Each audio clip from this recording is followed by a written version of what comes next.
본문의 말씀 누가복음 13장 1절에서 5절 말씀 중심에서 공공의 죄라는 제목으로 함께 말씀을 통해 은혜 나누기를 원합니다. 지난주에는 하늘의 보물을 쌓아라는 그런 제목으로 함께 말씀을 상고해 보았습니다. 어리석은 부자를 우리가 생각해 보며 예수님의 비유 말씀을 통해서 모든 존재, 모든 소유의 주권자는 하나님이시다라는 것이죠.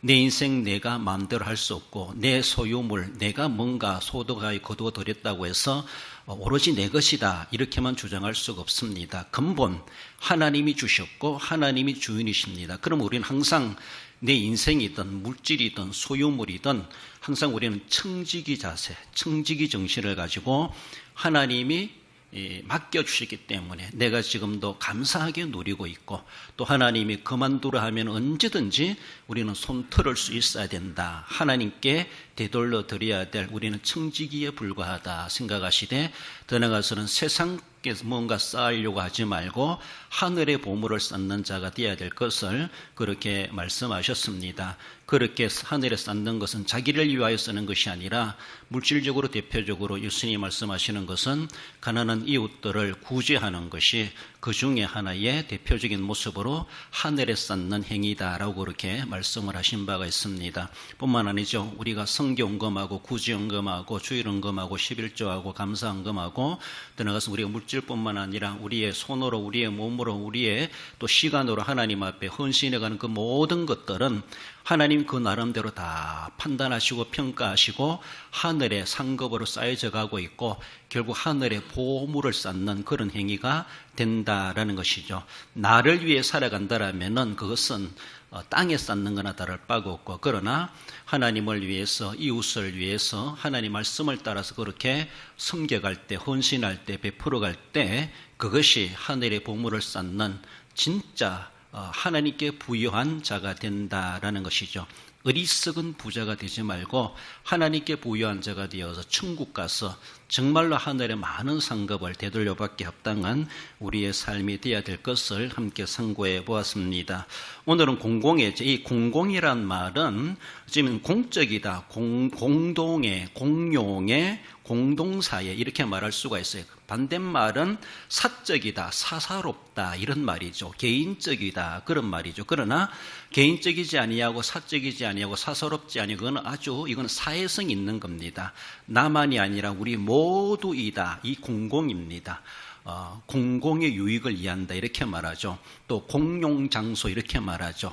내 혼자만 사용하는 곳이 아니라는 것이죠.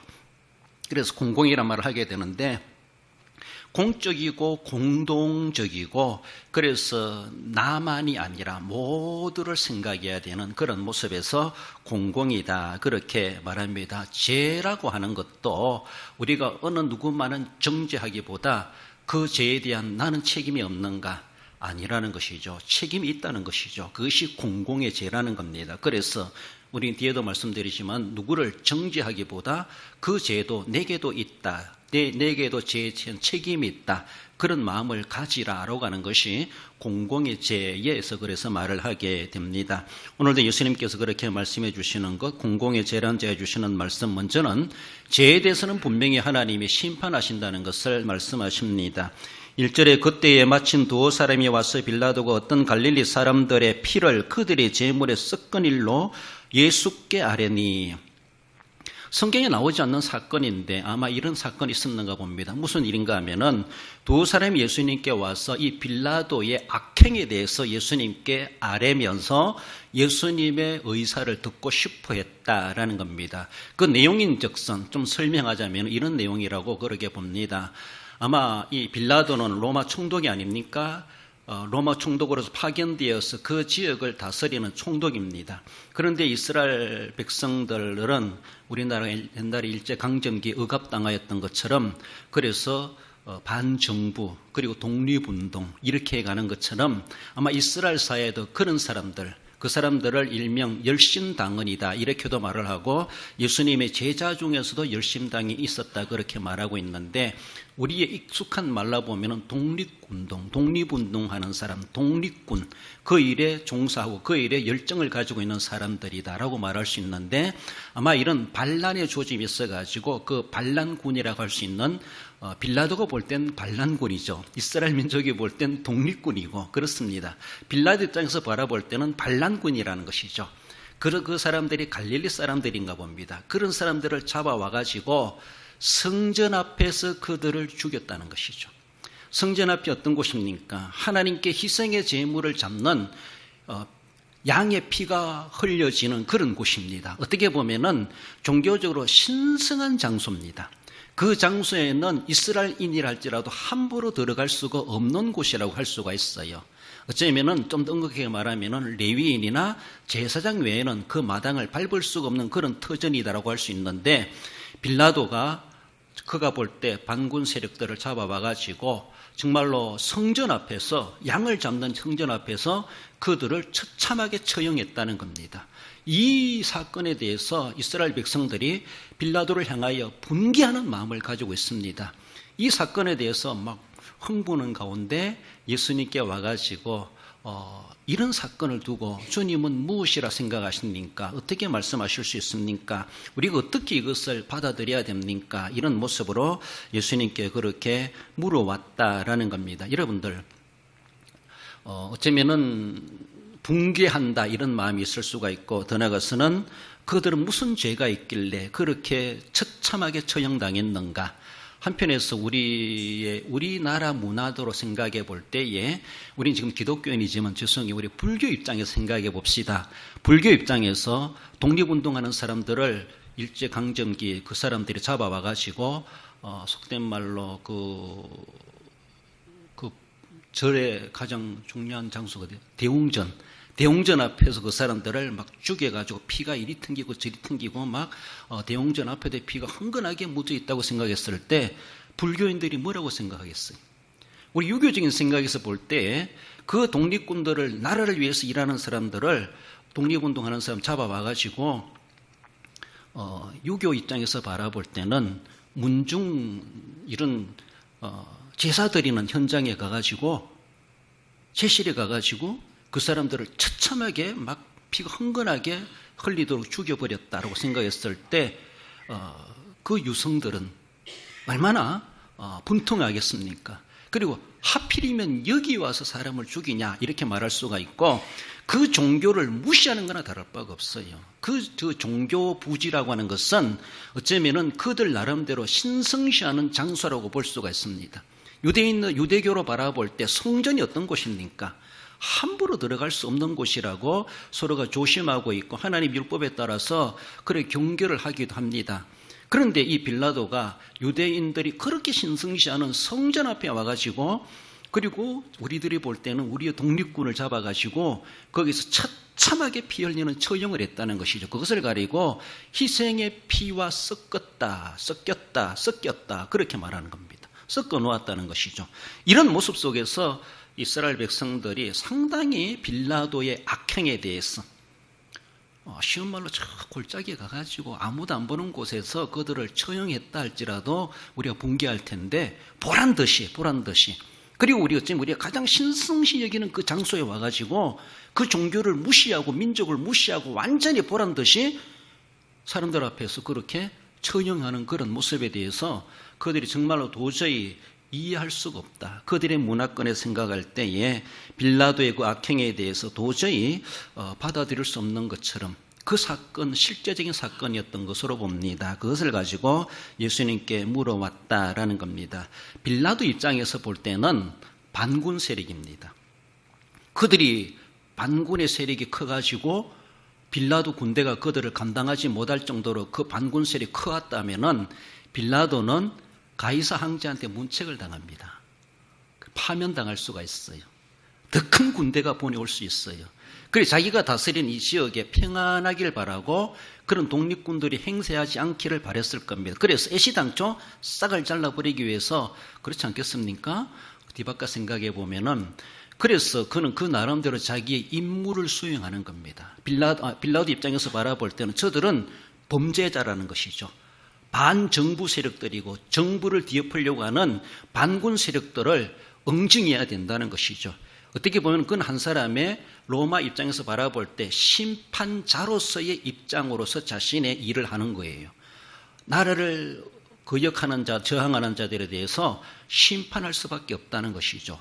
그렇게 하면서도 그 유대인들을 아주 마음을 흥분하게 만들도록 성전 앞에서 그런 일을 했다는 것이 더욱더 유대인들을 자극하는 그런 일이 되어버렸다라는 것을 봅니다. 뒤에 일들은 뒤에 두고 일단은 죄에 대해서는 분명히 하나님께서도 심판하신다고 하는 것을 분명히 보여줍니다. 유대인들이 바라볼 때 빌라도의 악행에 대해서 용납할 수 없겠지만은 빌라도 입장에서는 정당한 행위라는 것이죠.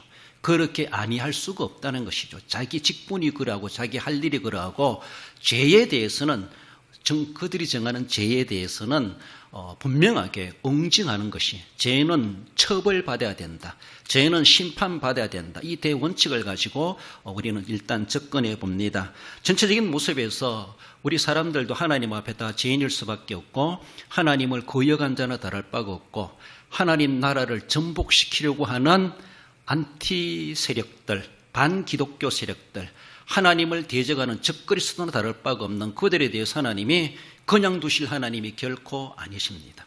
크게 보면은 하나님을 인정하지 않는 불신 세력에 대해서 정말 그들이 적극적으로 하나님을 대적하지 않는다 할지라도 일단 하나님에 대해서 존재를 무시하고 인정하지 않고 더 나아가서는 성전 앞에까지 와가지고 우리가 신성시하는 그런 것들을 무시해버리고 종교의 윤리를 무시해버리고 그들의 힘을 과시해가며 그렇게 행하는 것에 대해서 결단코 하나님 입장에서는 용납할 수 없는 극악한 죄라고 하는 것을 봅니다. 한마디로 죄에 대해서 하나님이 응징하시는 하나님이시다.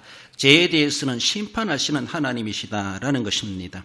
시편 50편 6절에 보면은 하늘이 그의 공의를 선포하리니 하나님 그는 심판장이시미로다 그렇게 말씀하십니다. 하나님 분명히 우리에게 긍휼과 자비와 구원을 베푸신 하나님이시기도 하지만은 또 양면적인 또 다른 면에서 보면은 심판장이시라는 것이죠. 심판을 주관하시는 주권자이시라는 겁니다.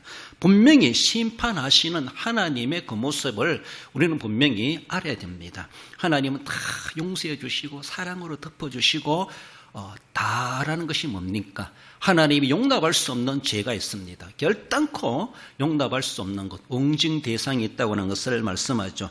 전도서 12장 14절에서도 하나님은 모든 행위와 모든 은밀한 일을 선악간에 심판하시리라. 선은 선대로 악은 안대로 하나님은 분리하시고 분별하시고 심판하시고 가려내시는 우리 하나님이십니다. 사람들은 이것이 선인가 악인가 헷갈릴 수도 있겠지만은 하나님의 선은 정확합니다. 하나님의 심판은 공의로운 심판입니다. 그 하나님의 공의로운 심판 앞에 잘못되었습니다. 이건 억울합니다. 라고 할 자가 아무도 없고 그리고 하나님의 심판 앞에 나는 아무 죄가 없습니다. 라고 또 그렇게 자기 무죄를 주장할 사람도 아무도 없습니다. 그래서라도 성경은 모든 사람이 죄를 범하였으며 그리고 의인은 없나니 하나도 없도다. 그렇게 성경 기자들은 우리에게 알려주고 있습니다. 그렇습니다. 그러므로 세상에 있는 모든 사람들이 하나님의 심판대 앞에 서고 심판받아야 될 모든 인생들이라고 하는 것을 성경은 전제하고 있습니다. 그런 처지가 놓여져 있는 것이 우리 인간의 현주소입니다. 아담으로부터 예수님 재림하시는 그날까지 태어나는 모든 사람들은 하나님 앞에 다 죄인이고 하나님의 심판을 면할 자가 아무도 없다는 겁니다. 우리의 노력으로 우리의 공로로 우리의 정의로 우리가 아무리 그렇게 하고 살아간다 할지라도 하나님의 심판을 패스할 자, 하나님의 심판에 서지 않을 자 아무도 없다는 겁니다. 모두가 다 하나님의 심판의 대상이 된다는 것이 왜? 죄인이기 때문에. 우리는 다 하나님 앞에 들추냄을 당할 죄가 다 있다. 내가 무슨 죄를 지었습니까? 나도 몰라. 그러나 하나님 앞에 가면은 적나라하게 드러난다고 그렇게 말씀하고 있습니다. 그러므로 우리는 늘 하나님 앞에 죄인인 줄 알고 하나님 내가 기억나지 않는 죄까지라도 용서해 주시옵소서. 그럼 하나님께서 우리를 심판의 주로 임하시지만은 우리는 하나님께서는 심판을 절개하시는 하나님이 아니시라 그래도 심판을 면할 수 있는 길을 우리에게 제시해 주신 것이 예수님을 이 땅에 보내셨고 그를 영접하여 믿음으로 말미암아, 다르게 보면은 교리적으로 회개와 신앙입니다. 회개와 믿음입니다. 회개와 믿음은 하나라고 볼 수가 있어요. 그래서 교리적인 모습에서도 회개와 신앙을 하나로 보고 있습니다.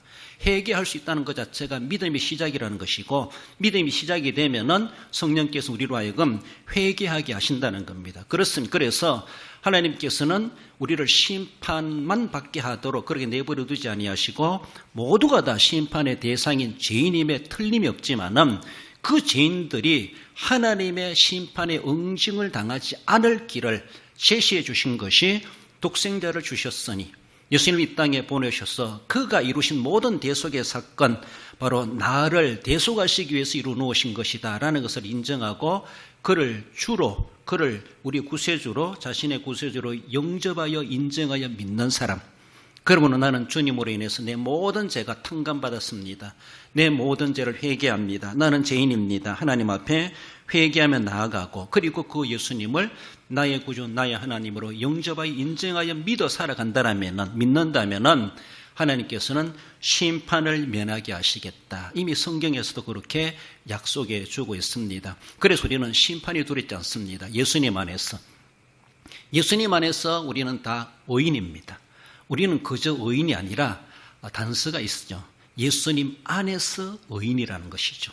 오늘도 우리가 죄짓고 살아가고 또 하나님 보시기에 원치 않는 그런 악을 행하며 살아갈지 모르지만은 그리스도 안에서 내 과거, 현재, 미래의 죄까지 이미 다 대속함을 입게 해주셨다라는 것이 하나님의 값없이 거저 주시는 은혜의 선물로 받았습니다. 그러므로 그 사실을 내가 인정하고 믿는 것 자체가 믿음입니다. 예수님의 십자가의 대속의 사건은 내 모든 죄, 내가 기억나지 않은 죄까지라도 예수님께서 다 해결해 주셨다. 이것을 믿는 겁니다.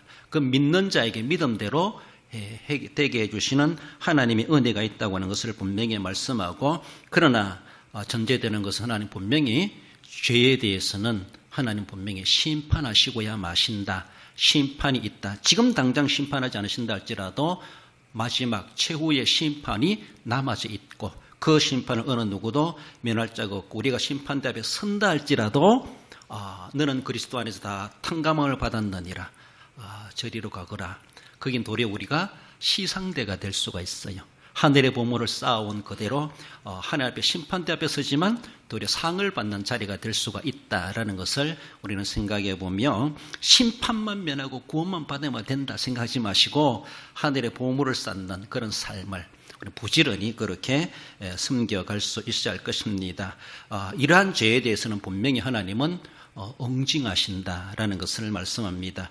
나아가서는 죄에 대해서 공동의 책임이 있다고 하는 것을 예수님의 가르침을 통해서 말씀합니다. 2절에 대답하여 이르시되 너희는 이 갈릴리 사람들이 이같이 해 받음으로 다른 모든 갈릴리 사람보다 죄가 더 있는 줄 아느냐? 빌라도가 갈릴리 사람들의 이러한 살해당한 사건을 가지고 예수님께 질문해 왔을 때 예수님께서는 그들이 질문의 소지를 이미 알고 있습니다. 그러시면서 하나의 사건을 덧붙여서 말씀하시는 것이, 실로암에서 망대가 무너져서 18명이 어쩌면 치어 죽었다.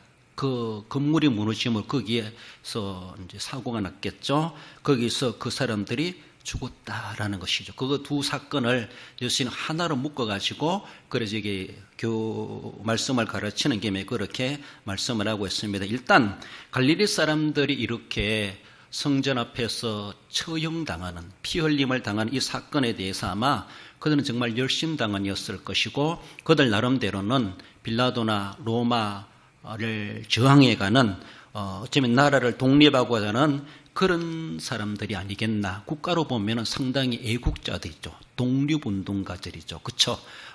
그런 사람인데, 그러니까 유대인들이 생각할 때는 너무나도 안타깝다는 것이죠. 그러면서 어쩌면 그들은 그렇게 죽임을 당한 것에 대해서 너무나도 안 됐지만은, 또 한편에서는 참 그들의 죽음을 이상하게 보는 관점도 있어요.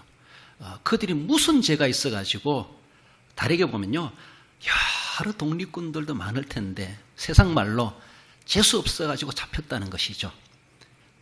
그러니까 재수 없는 사람이라는 것이죠. 그러니까 다르게 보면은 죄란 주제로 바라볼 때 그들은 다른 사람보다 안 잡혀야 되는데 잡혔다는 그 자체는 뭔가 남다른 특별한 죄가 있기 때문에, 하나님 앞에도 그런 죄가 있기 때문에 하나님 빌라를 통해서 여러 독립군들 가운데 잡히도록 해주신 것은 아닌가, 잡히게 하신 것이 아닌가.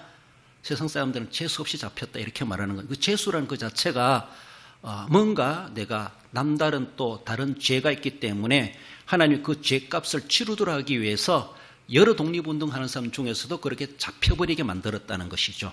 이렇게 또 생각하는 사람들이 있다라는 것이죠. 그들이 무슨 죄가 있어가지고, 어떤 남다른 죄가 있어가지고 그렇게 속된 말로 재수 없이 잡혔겠습니까? 그래서 처참하게 죽임을 당하였겠습니까? 라고 하면서 주님 앞에 물어온 것입니다. 이렇게 반정부군에 대해서 다스리는 그런 식민지 나라, 그런 국가에서는 이런 일들이 아주 자행되는 겁니다. 그렇죠. 요세푸스, 여우대 역사학자 요세푸스의 기록으로 보면은 이 갈릴리 사람 이 사건만이 아니라 이런 일들이 많이 있었다는 것이죠. 사실 있을 수밖에 없죠. 우리나라 옛날에 일제강점기 시대에도 좀 이름 없이 또 소문나지 않게 우리가 잘 알지 못하고 또 역사 속의 기록도 남겨지지 않는 그렇게 잡혀 죽인 사람들이 얼마나 많겠습니까? 그렇습니다. 지배자의 입장에서 바라볼 때는 그냥 둘 수가 없는 것이죠. 어떻게든 찾아가고 쫓아가고 잡아내가지고 죽이려고 처형하려고 하는 것이 그들의 입장인데, 잡혔다는 그 자체가 세상 말로 재수 없다는 것이죠. 오늘 본문의 주제로 바라볼 때 다른 죄가 있기 때문에, 다른 사람들보다 남다른 죄가 있기 때문에 하나님 앞에 죄값을 치르도록 잡힌 것이 아닌가, 그렇게 한 것이 아닙니까? 이런 모습의 오해를 하고 있었다라는 것입니다. 사람들은 자꾸만이 인과응보의 의식을 가지고 있어요. 네가 그렇게 행했으니까 너도 그렇게 당하지. 그것이 결코 틀린 말은 아닐 수가 있습니다. 그렇잖아요. 악을 행하였기 때문에 그 악이 내게 다시 돌아온다는 것이죠. 내가 죄를 짓기 때문에 죄값을 당하게 되어져 있다는 것이죠. 그래서 죄 짓고는 못 살지 이렇게 말하는 겁니다. 그러니까 죄를 지었으면 불안할 수밖에 없고, 죄를 지었으면 언젠가는 들통나게 되어져 있고 잡혀가게 되어져 있고 죄에 대해서 내가 응징을 당한다는 것입니다. 그러니까 그렇게 응징당한 그 사람들을 두고서 그 사람들은 어떤 남다른 죄가, 특별한 죄가 있는 것이 아닙니까? 이런 의도로 예수님께 물어왔다라는 겁니다. 그렇습니다. 인과응보적인 정신도 우리가 마음 놓으면 안 되는데 내가 그렇게 뿌려놓았으면 거두게 되어 있습니다. 그러면 우리는 좋은 것을 심고 좋은 결과를 맺도록 해야 되는데 자꾸만이 내가 악을 심어놓고 좋은 것을 거두려고 하는 그런 대먹지 못한 우리의 모습들은 있지 아니한가 우리는 생각해야 되죠. 그저 공짜로 얻어 걸리려고 하고 아무 수고와 땀도 하지 않으면서 많은 것을 거두려고 하는 것은 심은 대로 거두는 방법이 원리가 아닙니다. 일반적인 모습에서는 인과응보가 일반적인 원칙입니다. 그렇잖아요. 그가 뿌린 대로 그가 행한 대로 대갚아 주는 겁니다. 이것이 바로 동해 보복법이죠. 율법에 나오는 것. 이는 이대로 눈은 눈대로 발은 발대로 행한 대로 갚아주라는 겁니다. 그런 모습도 성경의 정신 중에 하나이기도 합니다. 그러나 꼭 죄를 두고 말할 때 꼭 그것만이 아니다라는 것이죠.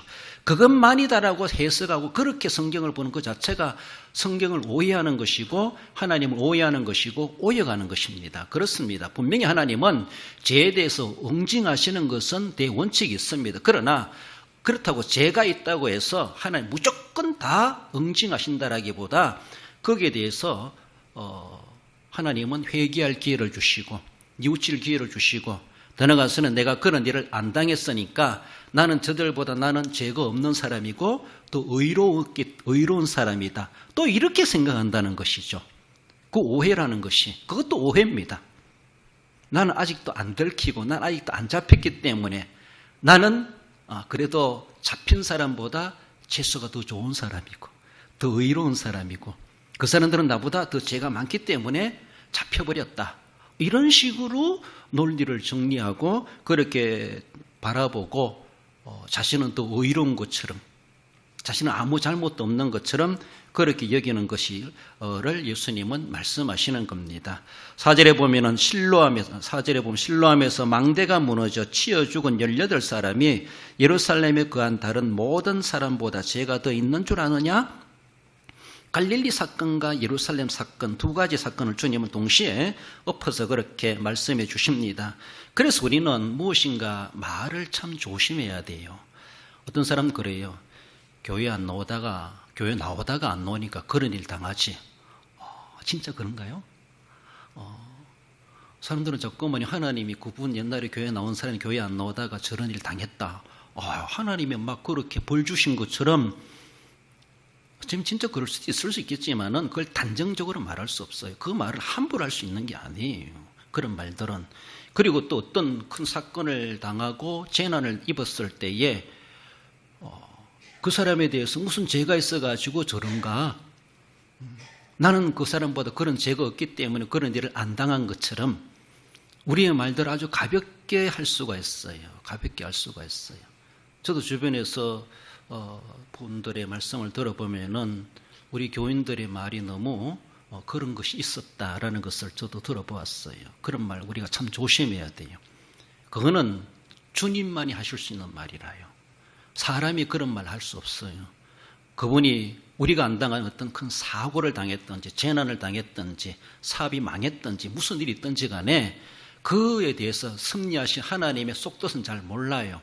그래서 사람들은 자꾸만이 자기들의 경험적으로 자기들의 판단으로 정말로 그런 것처럼 그렇게 말을 한다는 것이죠. 그런 말 조심해야 됩니다. 그것이 틀렸으면 그 말을 내가 어떻게 책임질 거예요, 하나님 앞에. 그리고 그 사람이 그것을 통해 상처받은 것을 생각하면은 교회와 관련된 이야기한다라면은 다시 교회 나오겠어요? 우리가 전도할 수 있겠습니까? 그러니까 그런 일들은 참 조심해야 돼요. 오늘 본문에 그 사람들도 예수님은 그걸 지적하는 거예요. 그 사람들은 너희들보다 남다른 죄가 있어가지고 그렇게 처참하게 잡혀가지고 죽임을 당했고 망대가 무너져서 치여 죽었겠느냐? 예루살렘 사람들보다 그들은 저 죄가 더 많은 줄 아느냐? 다른 갈릴리 사람들보다 더 죄가 많기 때문에 속된 말로 재수 없어 잡히고 그래 죽임을 당했는 줄 아느냐? 지금 그것을 말씀하시는 거예요. 그래서 제목인처럼 공공의 죄라는 것이죠. 그 죄에 대한 책임을 이야기할 때는 그 사람만이 아니라 내게도 책임이 있다는 것이죠. 어떤 범법자를 바라보면서도 전에도 말씀드렸지만은 사회가 그 사람을 범법자로 만든다는 것이죠. 죄짓게 만든다는 것이죠. 구조적인 모습에서 우리는 그 옆에서 뭐 했느냐는 것이죠. 우리는 얼마나 그 사람을 선도하고 올바른 길로 살아갈 수 있도록 정말 다시는 재범하지 않도록 하기 위해서 우리는 얼마나 노력해 왔는가 생각할 때 너무 주관적인지 모르지만은 그에 대한 죄에 대한 책임도 우리는 난 없다라고 말할 사람 아무도 없다는 겁니다. 그걸 주님은 지금 그것을 말씀하시는 거예요. 그래서 죄에 대한 책임이 그 사람만 있는 것이 아니라 내게도 있다. 그 사람이 무슨 죄가 있어가지고 그런 일을 당했다면은 그 죄에 대한 책임이 내게도 있다. 어쩌면은 나도 그렇게 잡혀 죽임을 당해야 되는데 그 사람이 내 대신 지금 그 사람이 잡혀 죽었기 때문에 나는 죽음을 면할 수가 있었다. 이런 생각까지도 할 수 있어야 되죠. 그래 이 나라와 사회와 이 돌아가는 세상들을 바라보면서 나와는 광고도 없고 뭐 나라 되든 말든 어떻게 되든 말든 무책임하게 생각하면 안 된다는 거예요. 내가 직접 가담한 일이 아니라 할지라도 사회성, 공공의 이런 책임이 있다는 것이죠. 그 모든 진짜 실제적인 범인도 있겠죠. 실제적인 당사자 죽음이 있겠지만 그러나 우리는 그 동시대에 살아가고 있는 사람으로서의 그런 공공의 책임이 우리에게도 있다라는 것을 주님은 이렇게 암시해주고 말씀해 주신다라는 겁니다. 그러므로 그 사람들만이 정죄하려 하지 말라는 것이죠. 너에게는 그런 죄가 없는 줄 아느냐? 꼭 동일한 죄가 똑같은 동질의 죄가 아니라 할지라도 우리가 하나님 앞에 나는 그래도 의롭습니다 라고 말할 사람은 아무도 없다는 겁니다. 사람들은 또 이렇게 말해요.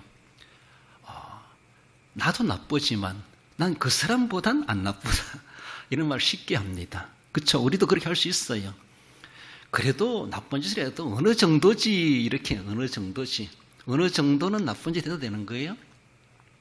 어느 정도는? 그래, 꼭 바리새인들처럼 나는 저 세리와 같지 아니하고 저 창기와 같지 않고 그렇게 한 것을 난 감사합니다. 난 저들만큼 죄 짓지 않고 살아가게 하시니 감사합니다. 자기 스스로가 죄 안 지은 것처럼, 자기 스스로가 더 의로운 것처럼 비교해가지고 나는 거룩한 자처럼 그렇게 아주 자부심을 가지고 있어요. 지극히 상대적이라요. 하나님 앞에 절대 평가받을 때 모두가 다 죄인인데 자신의 죄는 비교적으로 그 사람만큼은 덜 할 수 있겠지만은 아무리 나빠도 난 저런 짓은 안 한다 이렇게 말하죠. 자기도 나쁜 짓 하면서 그래요. 우리 스스로가 분량과 무게와 크기를 정해가면서 나보다 더 나쁘기 때문에 나쁜 놈이라는 거예요. 나도 나쁜 놈인데 자기 나쁜 건 생각도 안 하고 우리 스스로가 그렇게 판단하는 나머지 그래서 공공에 대한 책임의식이 없다라는 것입니다. 죄에 대해서 공동 책임을 질 줄 알아야 된다라는 것입니다. 나도 나쁘지만 난 그렇게까지는 나쁘지 않다. 이 소리 안 나오도록 그 어느 누구도 우리는 누구를 정죄할 수가 없습니다. 그렇습니다. 예수님이 말씀하셨던 것처럼 요한복음 8장 7절에 너희 중에 죄 없는 자가 먼저 돌로 치라. 아무도 칠 수가 없었습니다. 죄 없으신 예수님도 돌 던지지 않았습니다. 도리어 용서해주고 다시는 그런 죄를 짓지 말라 그렇게 말씀하셨죠. 그렇습니다. 일반 국민들은 공공의 책임의식을 가져야 돼요. 저 사람은 나쁜 사람이지. 그 사람을 나쁜 짓 할 때 나는 어떻게 했는가, 난 무엇했는가를 우리는 생각해 보며 나라가 왜 이래? 라고 생각하지 말고 그 나라가 왜 이래 되도록 나는 뭐 했는가? 되지 않도록 난 무엇을 했는가? 저거나마 하나님 앞에 덜 부끄럽도록 우리는 해야 되고 나라를 위해서 나는 얼마나 기도했는가? 위정자들을 위해서 얼마나 기도했는가? 저 북한을 위해서 얼마나 기도했는가? 악한 자들을 위해서 얼마나 기도했는가? 우리는 생각해 봐야 되죠. 하나의 국민으로서 공공의 책임의식이 필요하다는 것이죠. 공인, 사회적인 영향을 미칠 수 있는 공적인 사람들, 그렇죠? 그 사람의 말 한마디, 그 사람의 결정 하나가 국가적인 큰 사회적인 큰 파급 효과가 나타나는 그런 사람들은 정말로 경각심을 가지고 함부로 할 수가 없습니다. 국민들은 그 한마디에 좌지우지 될 수가 있어요. 그러므로 그 앞장선 지도자에 처해 있는 사람들은 정말로 늘 조심하고 그리고 신중하게 심도 있게 모든 일들을 생각하고 결정하고 은행을 해야 할 것이다 라는 것이죠. 그렇습니다. 그리고 모든 우리 성도들은 나라와 민족과 이웃들을 주고 또 우리를 반대하는 그들을 위해서라도 우리는 원수랄지라도 위해서 기도해야 될 분명한 책임이 있다라는 것을 늘 생각하며 죄에 대한 공동의 책임을 우리는 어떻게 질 것인가? 내가 죄를 피하고 죄 지은 사람들을 용서하고 그런 죄가 없도록 하기 위해서 하나님의 도우심을 강구하는 것이 성도의 입장에서 해야 될 우리가 막중한 책임이 있다라는 것을 우리는 늘 기억하시며 누구를 탓하기보다도 정말로 책임을 통감하고 그리고 오직 예수님만이 우리의 유일한 죄에 대해서 해결의 길이시다라는 것을 기억하며 늘 책임의식을 가지고 하나님 앞에 죄인된 자세로 나아가고 우리 주님의 탕감해 주신 은혜를 우리는 간구할 수 있어야 할 것입니다. 결론적으로 읽어봅시다. 죄에 대하여 반드시 심판하시는 하나님이심을 알고 죄 많은 세상이지만 죄를 억제하며 사회적인 책임의식을 가지고 하나님의 도우심을 간구하며 정의를 행하는 데 힘쓰는 성도가 됩니다. 이런 성도. 그래서 공공의 죄에 대한 공공의 책임의식을 가지고 주님 앞에 더 믿음으로 살아가시고 우리의 기도와 우리의 의인된 삶을 통해서 이 나라와 이 사회에 하나님의 긍휼하심이 임할 수 있도록 우리가 성도로서의 책임을 더 적극적으로 감당해 가시고 하나님의 귀하신 응답을 받는 삶을 살아가시는 우리 성도 모두가 되시기를 주님의 이름으로 축원드립니다.